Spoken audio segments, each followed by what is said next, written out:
고린도 전서 1장 1절로 9절 말씀입니다.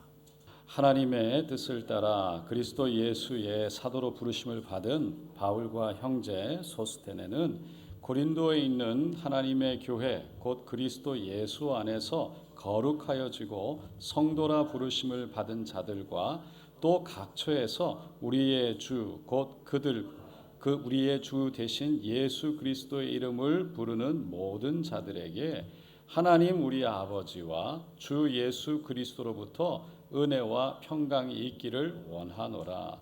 그리스도 예수 안에서 너희에게 주신 하나님의 은혜로 말미암아 내가 너희를 위하여 항상 하나님께 감사하노니 이는 너희가 그 안에서 모든 일 곧 모든 언변과 모든 지식의 풍족함으로 그리스도의 증거가 너희 중에 견고하게 되어 너희가 모든 은사의 부족함이 없이 우리 주 예수 그리스도의 나타나심을 기다림이라. 주께서 너희를 우리 주 예수의 날에 책망할 것이 없는 자로 끝까지 견고하게 하시리라. 너희를 불러 그의 아들 예수 그리스도 우리 주와 더불어 교제하게 하시는 하나님은 미쁘시도다. 아멘.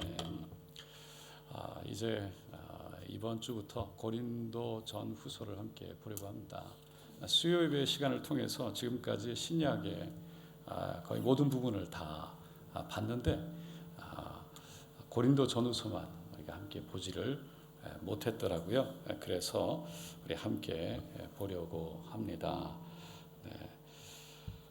고린도 전서는 오늘 본문 1절에서만 말하고 있는 것처럼 사도 바울과 소스데네가 기록한 것입니다. 성경은 이 소스데네에 대해서 별로 기록한 것이 없기 때문에 우리가 보통 고린도 전서 후서를 사도 바울이 기록했다라고 말을 하죠.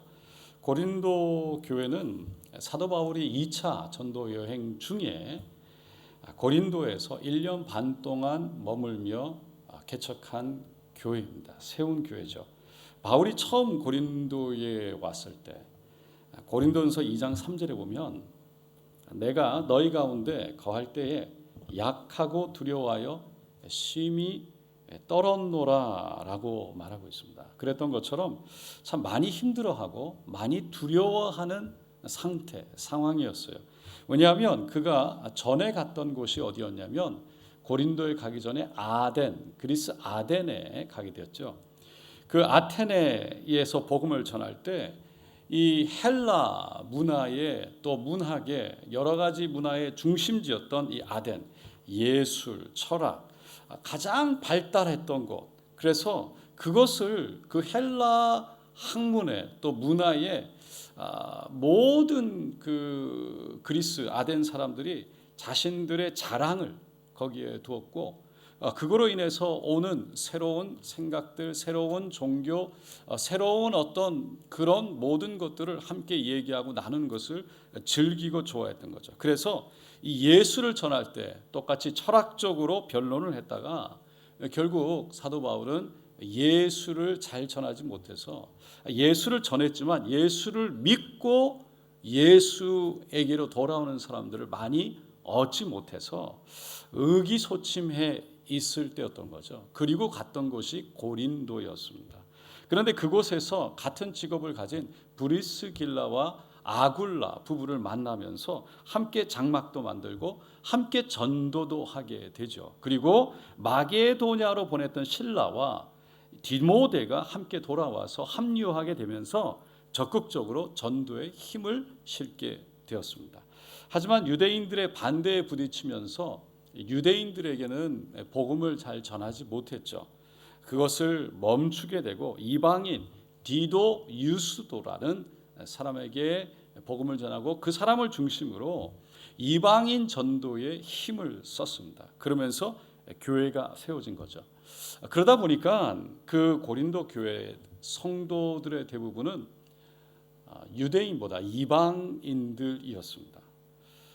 그러다 보니까 고린도라는 그 도시의 문화, 헬라 문화, 헬라 배경, 그리고 고린도 도시에 있는 그 배경, 거기에 젖어 있던 현지인들, 이방인들, 그 사람들이 이 교회에 들어와서 예수를 믿고 신앙생활을 했지만 여전히 그런 문화에 물들어 있다 보니 여러 가지 문제를 일으킨 거죠.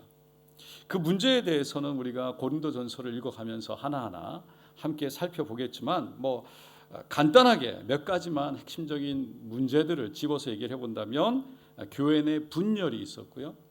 그로 인해서 파문, 그리고 주의 성찬에 대한 부분에 대한 내용도 있었고 문제도 있었고 성도덕, 우상의 제물을 섬기는 그것도 제물에 대해서 우리가 어떻게 해야 될지 여러 가지 문제가 서로가 갈라지는 그리고 사랑에 대해서 부족하고 또 영적인 은사들은 있는데 남용하게 되는 문제들이 있었던 거죠. 사도 바울은 그런 문제들에 대해서 늘 걱정이 앞섰습니다. 그래서 고린도 전서와 후서를 기록해서 편지로 보냈던 거죠. 고린도는 당시 아가야라는 지방, 프로빈스, 그곳의 수도였습니다. 그리스라는 지금의 나라가 로마가 지배할 때는 두 개의 지방으로 나눠져 있었어요. 북쪽으로 마게도냐, 밑으로 아가야입니다. 근데 그 마게도냐라는 곳은 마게도냐의 수도는 데살로니가고요. 아가야의 수도는 고린도였습니다. 이 고린도에는 고대 이스트미아라는 경기가 올림픽 열리기 2년 전, 올림픽이 열리고 나서 2년 후, 4년마다 열렸던 겁니다. 그 올림픽과 같은 이름 이스트미아인데 이스트미아 경기에는 레슬링, 권투, 그리고 판크라티온, 달리기, 멀리뛰기, 원반 던지기, 마차 경주, 음악 경연 등이었다고 합니다. 그래서 고린도 전서에 보면은 운동에 대해서 경기에 대한 이미지를 그리는 예를 들어서 하는 이야기들이 많이 나오죠. 그러나 아마 사도 바울이 그 고린도 사람들에게 익숙한 이스트미아 경기를 염두에 두고 그들이 잘 이해할 수 있는 예를 들어서 설명했던 것 같습니다. 그리고 고린도라는 이 도시에는 매우 부도덕한 음란과 우성들이 많고 신전들, 우상을 섬기는 그리고 제단들로 가득했습니다. 산재에 있었다고 말해요. 그런 곳에 고린도 사람들 또 거기에 왔다가 가는 여러 방문객들, 매춘과 우상 숭배에 굉장히 열려 있었고 또 그러한 일들을 도시 전체의 사람들에게 부추기는 그런 일들이 되고 말았죠. 결국 사도 바울은 고린도 전서에서 근친, 상간, 매춘, 술 취함 여러 가지 부도덕적인 일에 대해서 경고하고 강하게 꾸짖고 있습니다. 그리고 고린도 교회 성도들에게 신학적인 가르침에 대해서 분명하게 얘기를 했지만 그것보다 구체적인 실천 방향에 대해서 어떻게 해야 되냐, 예수를 믿고 받아들이면 어떻게 신앙생활을 해야 되는지에 대해서 조금 더 실제적이고 구체적인 이야기들을 더 많이 실었습니다. 로마서가 그래서 신학적인 이론에 더 많은 비중을 두었다면 고린도서는 실질적인 실천적인 면에서 예를 들어 이교도들이 이방인들이 만찬을 할 때 그 만찬에 참석해도 되는지 또 거기에 있는 고기들 우상에 올려졌던 고기들을 먹어도 되는지에 대한 구체적인 이야기들을 실천 방안들을 대안들을 기록해 놓았습니다. 그리고 고린도는 항구 도시였습니다.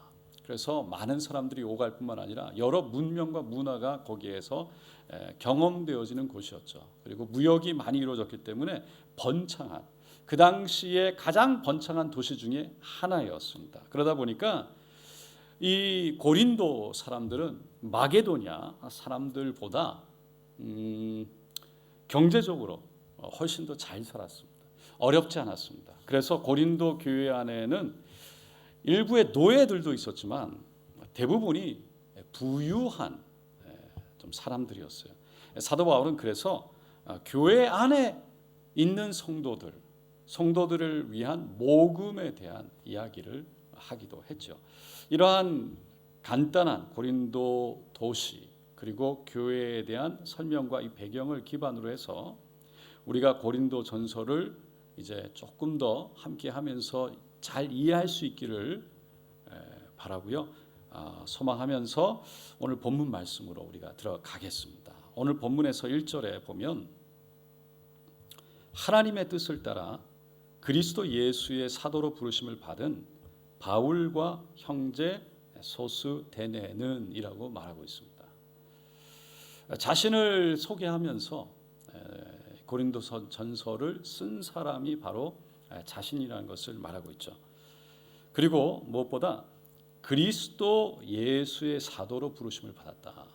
하나님의 뜻을 따라서 사도권, 자신이 하나님의 사도라는 것에 대해서 굉장히 강조하고 있습니다. 변론하고 있습니다. 변호하고 있습니다. 자신이 사도라는 것을 우월하게 생각한다라고 우월성을 드러내려고 하는 것이 아니라 복음을 전할 때 복음을 전하는 사람에 대해서 신뢰하고 확신을 가질 수 있도록 자신을 드러내고 복음을 방어하기 위해서 이 사도권을 강조한 거죠. 왜냐하면 당시 고린도 교회에는 사도 바울의 사도권에 대해서 당신이 어떻게 사도야 비방하고 손가락질하고 신뢰하지 못하는 일들이 있었기 때문입니다. 고린도 후서 10장 10절에 보면 사도 바울에 대해서 고린도 교회가 성도들이 이렇게 얘기하는 이야기가 나옵니다. 그들의 말이 그의 편지들은 사도 바울의 편지들은 무게가 있고 힘이 있으나 그가 몸으로 대할 때는 약하고 그 말도 시원하지 않다 하니.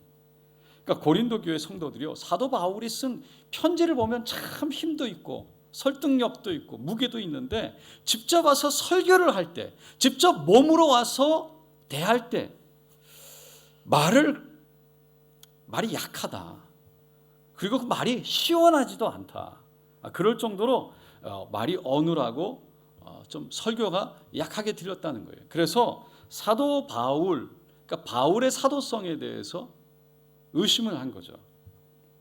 그에 비해서 아볼로라는 사람은 성경을 가르치는데 아주 말을 잘했습니다. 사도행전 18장 24절에 보면 이 아볼로에 대해서 이렇게 말하죠. 알렉산드리아에서 난 아볼로라 하는 유대인이 에베소에 이르니 이 사람은 언변이 좋고 성경에 능통한 자라. 그가 일찍이 주의 도를 배워 열심으로 예수에 관한 것을 자세하게 말하며 가르치나 요한의 침례만 알 따름이거든. 그가 회당에서 담대히 말하기 시작하거늘 브리스길라와 아굴라가 듣고 데려다가 하나님의 도를 더 정확하게 풀어 이르더라. 이 아볼로는요 말을 잘하는 사람이었어요. 침례, 요한의 도, 그리스도의 도만 알았고 성령에 대해서는 몰랐지만 정말 많은 사람들이 그를 통해서 예수를 믿게 된 거죠. 그런데 이 유대인들, 고린도 교회의 성도들이 볼 때 이 유대인들이 말로 서로 논쟁하고 뭐 이렇게 할 때 아볼로가 그 말로는 다 논리적으로 이기는 거죠. 그러니까 바울과 봤을 때 이 아볼로가 훨씬 더 능력 있게 보였던 거죠. 게다가 어느 날 베드로가 나타나면서 율법과 전통을 강조하기 시작할 때 고린도 교회 성도들은 아주 혼란에 빠지게 됩니다. 자연스럽게 교회 안에 그래서 아볼로파, 바울파, 그리고 베드로파, 게바 생기는 거죠. 그리고 또 누구는 그리스도파다. 파당이 생긴 거예요. 이것이 고린도 교회가 가지고 있었던 가장 큰 문제였습니다.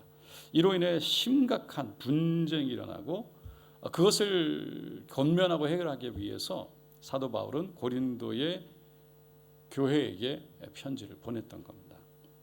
1년 반 동안 열심히 생명을 다해서 복음을 전했던 교회, 고린도 교회. 그 교회가 사도 바울의 사도성에 대해서, 사도권에 대해서 의심을 하고 나는 사도 바울 편이야. 나는 아볼로 편이야. 아볼로가 더 좋아. 나는 게바 말씀이 더 좋은 것 같아. 게바가 맞는 것 같아. 게바 편이야. 누구는 나는 이것도 아니고 다 그리스도 편이야. 라는 이 각자 각자의 파벌 싸움, 그 파벌 싸움 때문에 사도 바울이 오늘 본문 2절에 이렇게 선포합니다. 2절 말씀 다 같이 읽어보겠습니다. 고린도에 있는 하나님의 교회 곧 그리스도 예수 안에서 거룩하여지고 성도라 부르심을 받은 자들과 또 각처에서 우리 주 곧 그들과 우리의 주 대신 예수 그리스도의 이름을 부르는 모든 자들에게, 가장 먼저 사도 바울은요, 교회를 소개할 때 하나님의 교회다라고 소개했습니다. 이 교회를 헬라어로 에클레시아라고 기록되는데, 이 뜻은 부름을 받아서 분리되어져, 그러니까 세상으로부터 부름 받아서 분리되어져서 모인 하나님의 공동체라는 거예요. 모인 공동체, 부름을 받아서 모인 공동체라는 것이 사실은 그냥 에클레시아라는 뜻입니다. 그러니까 문화가 발달하고 경제적으로 좀 부유하다 보니까 고린도 지역 내에 우리가 교회, 하나님의 교회를 얘기하는 것이 아니라 그냥 부름 받아서 모인 사람들, 에클레시아라는 그룹들이 많이 생겨난 거죠. 자기의 취미에 따라, 성격에 따라, 사는 지방에 따라. 그러니까 우리나라 지금에 말하면 동호회 같은, 취미로 하는 뭐 어떤 그룹, 동호회 같은, 그냥 자기들끼리 만나서 만드는 에클레시아가 여기저기서 생겨난 거예요. 하지만 교회는, 에클레시아는 그런 게 에클레시아가 아니라 하나님의 교회가 에클레시아라는 거예요. 이 말은 교회의 주인은 하나님이시라는 거죠. 그러니까 아볼로도 바울도 게바 베드로도 아니라는 거예요. 오직 하나님만이 교회의 주인 되신다는 거예요. 여러분, 이거는 오늘날도 마찬가지죠. 교회를 많은 분들이 오해합니다. 목사고 교회가 잘 되면 목사가 잘 되는 거다. 할렐루야. 목사가 뜨는 거, 목사가 잘 되는 거를 이제 못 보는 거죠. 여러분, 교회의 주인은요, 목사도 아니고 성도도 아닙니다. 교회가 크고 교회가 잘 되면 성도가 나 이런 교회, 나는 성도야. 그게 아니라는 거죠. 주인이 아니에요. 물론 하나님께서 허락하신 은혜에 대해서 우리가 감사하고, 그런 하나님께서 허락하신 그것의 기쁨을 우리가 누려야 되겠지만, 여러분, 내가 주인이기 때문에 그런 게 아니라는 거죠. 오직 하나님만이 교회의 주인이십니다. 교회는 자기 생각대로, 자기 믿음대로 어떤 가치관을 세워서 운행되어지고 자기의 생각대로 자기 만족을 채우는 것이 교회가 아니라는 거예요. 교회는 오직 하나님 것이고 하나님 주인이시기 때문에 하나님의 은혜만 넘쳐야 하는 곳입니다. 그래서 3절에 사도 바울이 하나님 우리 아버지와 주 예수 그리스도로부터 은혜와 평강이 있기를 원하노라, 그렇게 선포한 거죠. 여러분, 사도 바울의 지금 상황은 어려워요. 교회 성도들로부터 사도권, 정말 사도야? 하나님이 부르셨어? 라는 그 사도권에 대한 문제로 공격을 받던 상황이었어요. 바울 입장에서는 사실 자신이 가지고 있는 많은 것을 가지고 와서 내가 이런 사람이야 라고 증명하고 싶었을 거예요. 그것을 아마 반박하고 싶었을 거예요. 그런 유혹이 많았을 거예요. 사도 바울은 당대의 최고의 학문을 배운 사람이죠. 최고의 랍비 가말리엘 선생님으로부터 배웠던 문화생, 제자였어요. 더군다나 그는요, 유대인 중에서도 바리새인 중에서도 바리새인, 그리고 가장 그 야곱의 막내 아들 베냐민 지파, 사랑 많이 받던 로마의 시민권까지 가지고 있어서 뭐 하나 어디에 이방인이나 유대인이나 어디에 가도 정말 부족한 것이 없는 사람이었습니다. 그런데 그 모든 것을 얘기한 것이 아니라 사도 바울은 고린도전서 15장 10절에 나의 나된 것은 오직 하나님의 은혜다라고 고백하죠. 그러니까 은혜만 강조했어요. 왜? 교회는 하나님의 은혜만 드러나고 충만해야 하는 것이기 때문에. 그것이 그리스도인이 결국은 세상도 이기고 교회를 교회되게 하는 방법인 것입니다. 그걸 알았기 때문에 사도 바울은 빌립보 4장 3장 8절 9절에 우리가 잘 아는 말씀, 모든 것을 해로 여김은 내 주 그리스도 예수를 아는 지식이 가장 고상하기 때문이라. 내가 그를 위하여 모든 것을 잃어버리고 배설물로 여김은 그리스도를 얻고 그 안에서 발견되려 하매니 내가 가진 의의는 율법에서 난 것이 아니요 오직 그리스도를 믿음으로 말미암은 것이니 곧 믿음으로 하나님께로부터 난 의라. 하나님 우리 아버지와 주 예수 그리스도로부터 은혜와 평강이 있기를 원하노라. 사도 바울의 이 3절 본문의 은혜가 먼저 나오는 이유는 바로 그리스도의 은혜가 우리 안에 있을 때 우리는 이 땅에서 하나님의 평강을 누리게 되기 때문인 것입니다. 여러분, 하나님의 은혜를 부르실 때요, 예수님께서 이 땅에 오셔서 십자가에 죽으시고 3일 만에 부활하셔서 제자들 앞에 나타나셨어요. 요한복음 20장 19절에 가장 먼저 하신 말씀이 너희에게 평강이 있을지어다. 그 다음에 성령을 받으라 라고 말씀하시면서 두 번째로 말씀하신 것이 평강이 너에게 있을지어다. 예수님은 이 땅에 우리에게 평강을 주기 위해서 오신 줄로 믿습니다. 그러니까 이 평강은 정말 하나님의 그 은혜, 예수님이 이 땅에 오셔서 우리의 모든 죄를 짊어지시고 십자가에 지신 그 예수를 만날 때, 그리고 그 예수 그리스도의 은혜가 우리 마음에 진정한 은혜가 될 때, 그때 우리는 세상의 모든 것을 뛰어넘는 평강을 누리게 되는 것입니다. 우리의 평강은 오직 하나님의 은혜 안에 있는 줄로 믿습니다. 사도 바울이 이 은혜를 4절에 이렇게 고백하죠. 그리스도 예수 안에서 너에게 주신 하나님의 은혜로 말미암아 내가 너희를 위하여 항상 하나님께 감사하노니. 그러니까 예수 안에서 너에게 주신 하나님의 은혜라는 겁니다.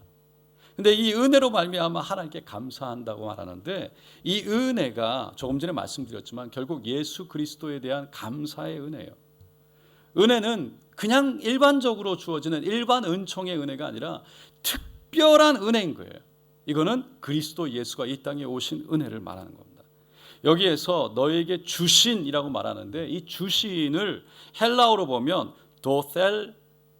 도셀세라는 디도이센이라는 단어의 과거 수동태인데, 이 말은 하나님이 아주 특별한 선물로 이미 주셨다라는 것을 말하고 있습니다. 그러니까 이 은혜는 바로 예수 그리스도로 말미암아 우리에게 주어진, 그리스도 안에서 주어진 것이다. 이것을 너무 강조하고 싶어서요, 사도 바울은 서신서 전체 속에서 그리스도 안에서라는 이 단어를 114번을 사용합니다. 고린도 전서 안에서만 14번이나 11번에 걸쳐서 그리스도 안에서라는 단어를 반복해서 사용합니다. 두 번째로 이 은혜는 은사를 말하고 있는데, 카리스, 고린도 교회에 은사가 많았죠. 고린도 교회는 참 하나님께서 부어주신 은혜들이 많았어요. 은사, 수사학, 그러니까 말 잘하는 수사학이 발달된 곳이었죠. 그러니까 언변이 좋았던 사람들이 많았던 거죠. 그런데 그 하나님이 허락하신 그 언변, 하나님이 허락하신 은사, 지혜, 이런 것들을 하나님의 은혜로 깨닫지 못하고 누가 더 잘하나, 그 누가 더 잘하나, 결국은 서로 비판하고 다투고, 그러다 보니까 교회 안에서 서로 자랑하다가 다른 사람들의 이야기는 듣지 않고 싸우게 되고 교회 안의 질서가 깨지기 시작했습니다. 그래서 오늘 5절로 8절 말씀에 보면 이렇게 말하죠. 다 같이 읽어보겠습니다. 이는 너희가 그 안에서 모든 일 곧 모든 언변과 모든 지식의 풍족함으로 그리스도의 증거가 너희 중에 견고하게 되어 너희가 모든 은사의 부족함이 없이 우리 주 예수 그리스도의 나타나심을 기다림이라. 주께서 너희를 우리 주 예수 그리스도의 날에 책망할 것이 없는 자로 끝까지 견고하게 하시리라. 그러니까 예수 안에서, 그 안에서 모든 일, 모든 언변, 모든 지식에 풍족하다는 거예요. 하나님이 너무 많은 복을 주셨어요. 그러니까 은사가 많은 거예요. 하나님의 역사가 많이 일어났어요. 그런데 이 모든 은사의 부족함 없이 예수 그리스도의 나타나심을 기다립니다. 그렇게 기다리면서 하나님의 역사하심을 드러내고 나타냈는데 8절이 좀 이상해요. 주께서 너희를 우리 주 예수 그리스도의 날에 책망할 것이 없는 자로 끝까지 견고하게 하시리라. 어떻게 보면 이 문맥 안에서 우리는 사도 바울이 말하고 싶어하는 것을 하나 발견할 수 있습니다. 그건 뭐냐면 너희들이 정말 언변도 좋고 능력도 많고 지혜도 많은데 은사도 많은데 내가 바라기는 정말 끝까지 하나님께서 견고하게 하시기를 바란다. 무슨 말입니까? 지금 아직 견고하게 온전하지 않다는 거예요. 부족한 부분이 있다는 거예요. 성도들을 섬기고 성도들을 세우라고 하나님이 은사를 주셨는데, 교회를 섬기고 부족한 것을 채우라고 은사를 주셨는데, 그 은사를 가지고 서로가 잘났다고 서로가 자랑하고 서로가 비판하고 책망하고 싸우는데 은사를 쓴 겁니다. 자신의 자랑으로 삼았고 경쟁하는 가운데 나는 바울파, 나는 아볼로파, 나는 게바파, 나는 그리스도파, 그래서 이게 더 좋아, 이 사람이 더 훌륭해, 나는 이 말씀이 더 좋아. 결국은 파벌로 이어지게 된 거죠. 하나님이 은사를 줬는데, 하나님이 은혜를 부어주셨는데 그 은혜가 은혜되지 못하고 교회 안에 그것 때문에 서로 자랑하다가 파벌로 이어진 거죠. 여러분, 은사는 스스로 잘난 척하거나 그것을 드러내서 경쟁하라고 주신 것이 아닌 줄로 믿습니다. 여러분, 은사는 은혜라고 말한 이유가 내가 노력해서 얻는 것이 아닙니다. 내가 무엇을 했기 때문에 얻는 것이 아닙니다. 내가 왜 기도를 했는데 받느냐? 여러분, 기도를 통해서 하나님께 더 가까이 갔기 때문이고 하나님의 마음에 합했기 때문이고, 할렐루야, 하나님이 쓰실 만해서 깨어지고 하나님의 은혜가, 하나님의 영성이, 하나님의 성품이, 하나님의 그 살아계신 그 마음이 우리 안에 들어왔기 때문에 하나님이 쓰실 만해서 은사를 준 거지. 내가 이렇게 기도했기 때문에, 내가 이렇게 금식했기 때문에, 내가 이렇게 노력해서 얻는 것이라면 누구나 얻을 수 있습니다. 아닙니다. 은사는 내가 노력해서 얻는 것이 아닙니다. 내가 하나님 앞에서 하나님 앞에 다가갈 때, 하나님께 가까이 갈 때, 내가 가까이 가서 그만큼 깨어질 때, 내가 하나님께 쓰임 받을 만할 때 하나님이 은혜로 은사를 주시는 겁니다. 그래서 이 은사를 선물이라고 하는 거죠. 카리스입니다. 그래서 고린도전서 14장 3절 4절에 그 은사에 대해서 예언하는 자는 사람에게 덕을 세우고 권면하는 자를 위로하는 것이다. 은사는 덕을 세우기 위해서, 교회에 은혜는 사람들을 위로하고 세우기 위해서 하나님이 허락하신 거예요. 그래서 하나님이 주신 은혜, 하나님이 주신 은사는 덕을 세우고 위로하는 데 사용해야 되는 거예요. 할렐루야. 사도 바울은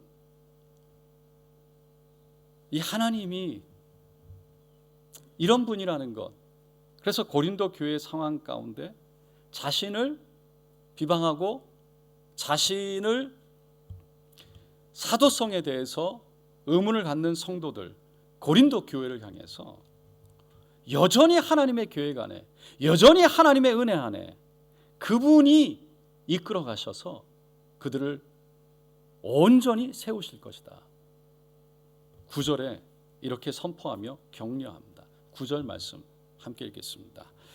너희를 불러 그의 아들 예수 그리스도 우리 주와 더불어 교제하게 하시는 하나님은 미쁘시도다. 우리 하나님은 예수님과 우리를 하나 되게 하셔서 하나 되게 하기 위해서 교제하게 하시는, 연결시키셔서 우리를 구원으로 이끌고 가시는 미쁘신 분, 변함이 없이 날마다 신실하신 분이라는 거예요.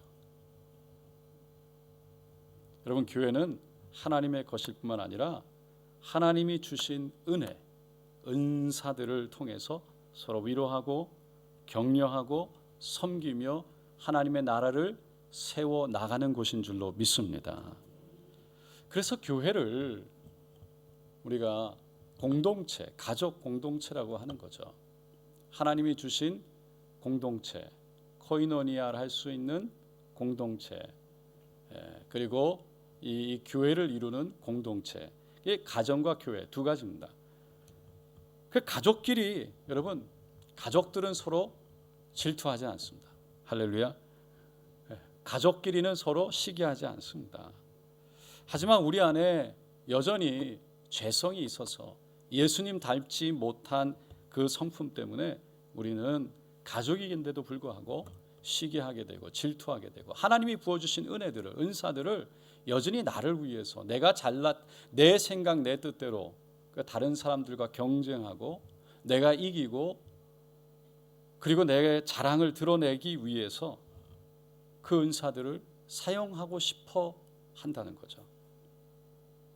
교회는 그럼에도 불구하고 여전히 하나님은 신실하셔서 그러한 사람들이 있지만, 그러한 우리의 모습이지만 하나님은 변함없이 우리를 은혜 가운데 예수님과 연결하게 하셔서 예수님 닮게 하시고 이곳에서 훈련하셔서 우리를 하나님의 구원 가운데 인도하시는 변함없으신 분이시라는 겁니다.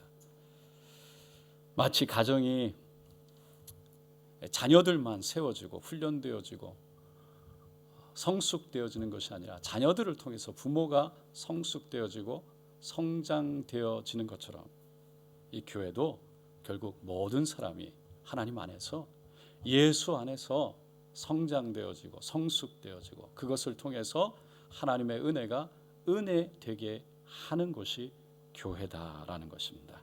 사랑하는 성도 여러분, 우리가 이것을 늘 기억하면서 그리스도 안에서 하나님의 허락하신 특별한 그 은혜, 예수로 인해 그것을 기억하고 예수로 인해 우리가 평강을 누려서 넉넉한 마음으로 다른 사람들을 축복하고 다른 사람들을 세워주고 마음의 여유를 가지고 다른 사람들을 위로하고 그리고 섬길 수 있는 우리 모두로, 그리고 우리 교회로 세워져 나가시기를 예수님의 이름으로 축원드립니다.